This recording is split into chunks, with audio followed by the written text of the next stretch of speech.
Hello there, and welcome to another episode of Cutting Through the Bullshit. I am your host, Dr. Stephanie Snyder, and I am a high performance mentor. Through my unique blend of strategy, mindset, and intuition, I help entrepreneurs to cut through the BS in order to create the life and business they desire. So, you may notice a little bit of a change on that intro. I have been hammering down the fact that I actually do love working with entrepreneurs. Just in general, but it's definitely a different kind of a different animal than people in general. But I hammered it down, nailed it down. We're going to use it now. So if you are an entrepreneur, thank you so much for joining me on this episode. And I am excited to dive in here. So what we're going to talk about is being an and person as opposed to an either or person. And kind of the backstory for this was, I remember when I first started my coaching business, I was not convinced, but I guess you could say convinced. When I first started my coaching business, I believed that I could either have a successful business or be a present mom. I honestly didn't believe I could do both. And it wasn't until one of my mentors kind of called me out on my own BS that she said, you actually get to do both of these. She said, the beauty is that what you do is something that other moms crave. And so you can be a successful business owner and a present mom. And it was kind of in that moment that belief of either or was shattered, right? And I was laughing about this the other day because I love to garden, but if you're watching this video, you see I have really quite pretty nails. I also love having pretty nails, and I gifted myself these pretty nails. I think it was my 38th birthday. I decided that I wanted pretty nails, and that was going to be something that I invested in, and I have kept them since, and I absolutely love them. But I also absolutely love playing in the dirt in my garden. And my husband laughs at me because he's like, babe, you have pretty nails. You really shouldn't be digging in the garden. And I like to look at him and go, I'm an and kind of a person. I like pretty nails and I like to play in the garden. And so what I do have to do, and this is just something that is kind of default because of the long pretty nails. You've probably seen on my social media that when I go golfing, I actually had to get a different type of golf glove because my nails were busting through the gloves. The very first thing I did was actually I took my old glove and I cut off the tips of it so that my nails could come through. It was actually quite comical. The guys in the golf shop really thought it was funny. And then they were like, of course you did that, Miss Snyder. We would think nothing else of it. Well, so now I have a special golf glove that doesn't go all the way up so that you can see my pretty nails while I'm golfing. But nevertheless, when it comes to being in the garden, I do have to replace my garden gloves quite regularly, a couple of times per season, because my nails will bust through, even the leather ones. And that's okay because I like being this and kind of a person. And so I'm going to challenge you to drop the either or kind of thing. You probably don't even know that you're doing an either or.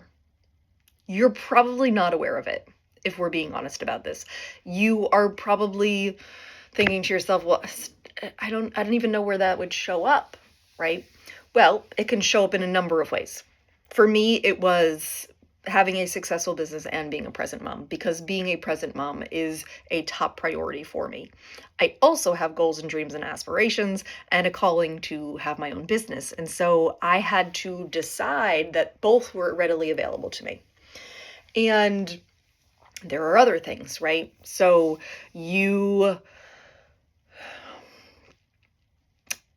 can have a social life and have children. You can have self-care and have children.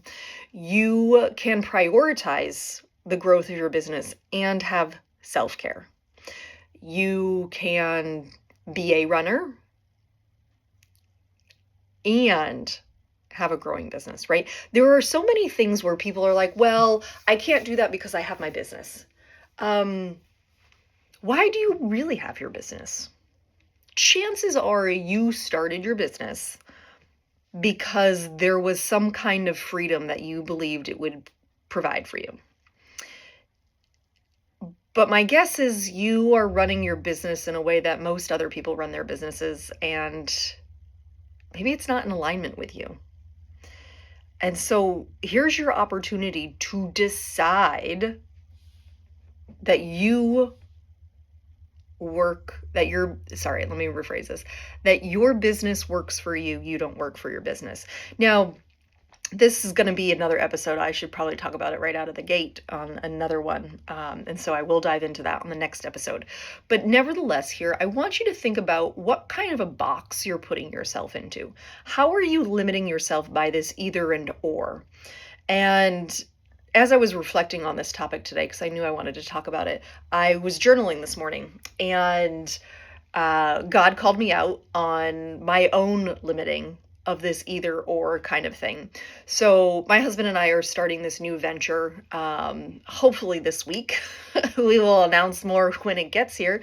But I had really kind of put my own coaching business on the back burner till we get this other venture up and operating. And God called me out on my own bullshit this morning.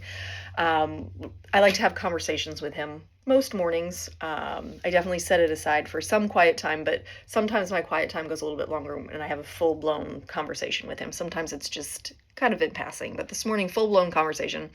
And I asked outright, how am I doing, God? And God was like, it's really up to you. Like, how do you want to be doing?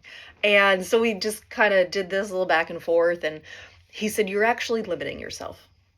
You are holding back on your business because you don't believe that you're capable of growing the business while you take off on this new venture. And he said, actually, the beauty of it is that you will be able to do both. So stop hiding. He essentially said, stop hiding from your potential clients. They want to hire you.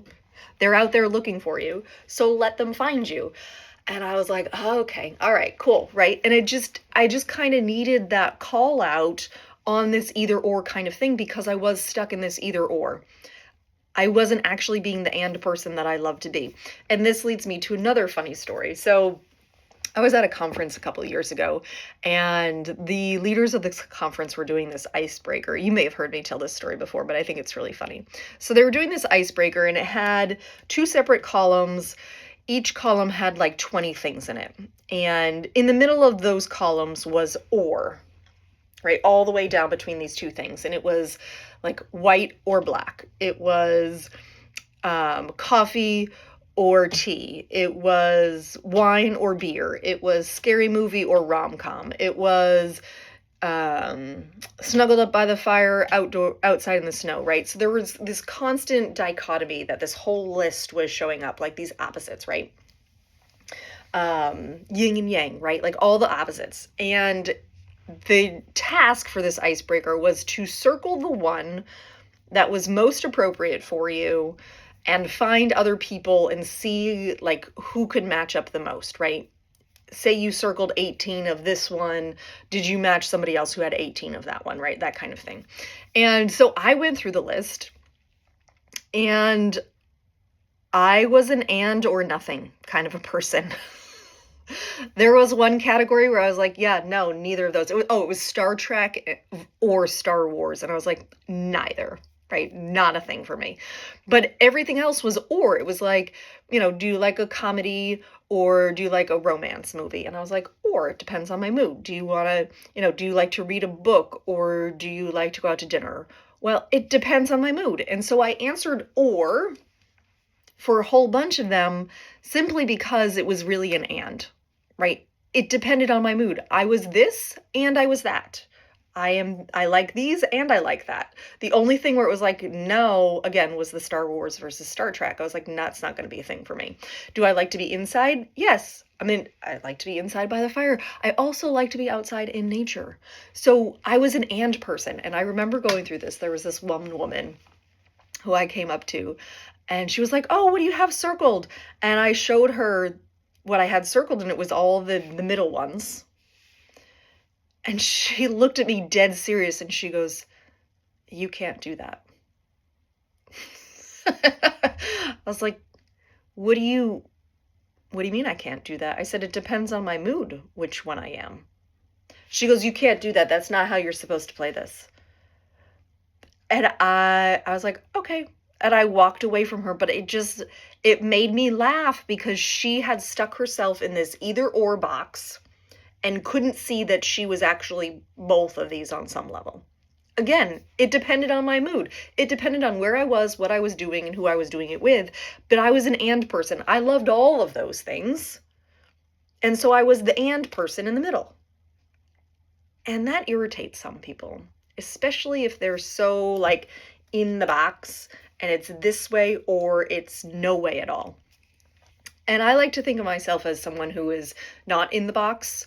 I like the box. Cool, it's great, but I'm also going to look at the box from many different perspectives to see if it's actually something that I even want to hang out with, right? And I often equate this to this is your business strategy. Okay? People can talk about business strategy all day long. And they will tell you that you've got to have an email list and you've got to have this and you've got to have this and you've got to be present on social media and you have to do this and you have to do that and you have to do this and you have to do that, right?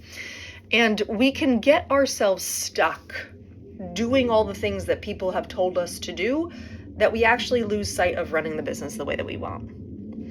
And I like to refer to this as your favorite pair of jeans. And I bring this up because I have a pair of jeans on right now that is from my undergrad days in college. So 20 years ago. Yeah, I can't believe it. I'm going to celebrate my 20th college reunion this summer. But nevertheless, jeans still fit beautifully. Can still rock them. But I like to equate business strategy to that pair of jeans, right? Now, everybody's pair of jeans are probably different because everybody's body is different. And so my favorite pair of jeans are probably your least favorite pair of jeans. You're like, I would absolutely never wear those at all, right? But I like to equate that strategy to the pair of jeans, right? You've tried on all these different pairs of jeans, and then you find that pair of jeans, and you're like, I need to buy 14 pairs of these because they're my favorite pair of jeans. That's what your business strategy is like. And that's what happens when you decide that you can be an and person. Your business strategy becomes fun because you stop limiting yourself. This is the whole purpose of my initial brand and of my just brand in general, is being overjoyed, right? When you decide who you really want to be, it gets to be more fun. So you can be successful and love the work that you do. And that irritates the shit out of some people because they're like, no, it's your business. You have to run it like a business. Yeah, but you get to decide what that definition is to you. You don't have to live in somebody else's either or box. You get to make it whatever you want it to be because you're the entrepreneur. You're the creator of this business, and this business works for you. So you get to make it look any way that you want. And that's an incredible thing. So I'm sending you so much love. I hope that you take some time to reflect on whether you're being an either or person or an and person. And sometimes, just a side caveat, sometimes you're going to be a no person and not an either or an and person. And you can just say, no, not for me. And that's cool because as you move through your business, as you grow with your business and you evolve over time, you're going to really find your own stride there. And you can say no to the stuff that doesn't light you up. And that's okay. It's for somebody else, right? So I am sending you so much love. I hope that you have a beautiful rest of your day. And as always, be you because the world needs more of you. Bye.